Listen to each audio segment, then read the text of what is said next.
Ни магазина, ни аптеки, ничего у нас нет. Хотя бы дорогу нам сделать. Салима Гениатуллина из деревни Козылина, как и все в райцентр, добирается по этой щебеночной разбитой дороге. Но люди переживают даже не за себя и за свои автомобили. Больше волнуют дети. Учиться они ездят на школьном автобусе. Но в распутице он не доезжает до Козылина 2,5 километра. Так что дети идут пешком и с утра, и после уроков. Зимой надо, может автобус ходить, а сейчас весной нельзя детей возить в школу. Иногда вот родители возят. Буран, холод, снег, дождь. Они вот пешком по этой дороге мучаются дети. Вроде рядом живем с Сарском, да, и такая дорога, такое у нас безобразие. Хотим жить как нормальные люди, цивилизации. Как сообщил нам глава поселения, проложить асфальт на месте старой щебеночной дороги невозможно. Здесь проходит газопровод. Был проект через деревню Купрыбаш. В этом случае у нас эта дорога проходит через трубопровод, газопровод. Со стороны «Газпрома» не дали добро через газопровод вот дорогу строить. В итоге в Главтодортрансе разработали альтернативный проект.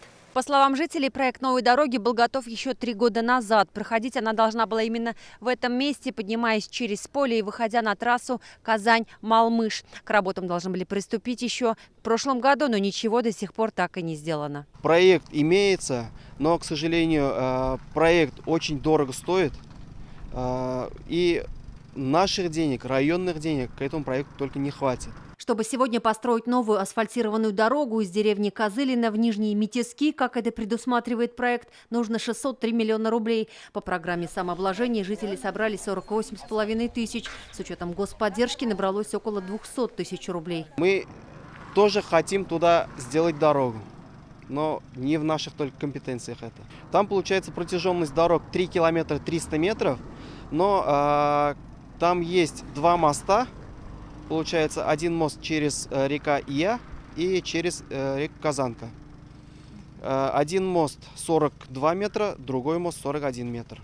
Район, местный бюджет не все, такой объект построить. Там 2 моста еще через реку. Раз за счет республиканского бюджета выполнена проектно-сметная документация и получено положительное заключение госэкспертизы. Уже есть надежда, что объект будет включен в программу как-нибудь.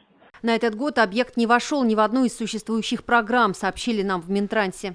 Строительство муниципальной автомобильной дороги подъезд к деревне Козылина в Арском муниципальном районе Республики Татарстан программой дорожных работ на 2022 год не предусмотрено. Ремонт автодороги будет рассматриваться при формировании программ дорожных работ последующих лет в пределах выделяемых объемов финансирования. Когда же в Козылино появится долгожданная дорога, пока не ясно. Но, как пообещали власти района, в этом году старую дорогу немного подлатают тем же щебнем. Юлия Гоголева, Алмаз Зиадинов, ТНВ, Арский район.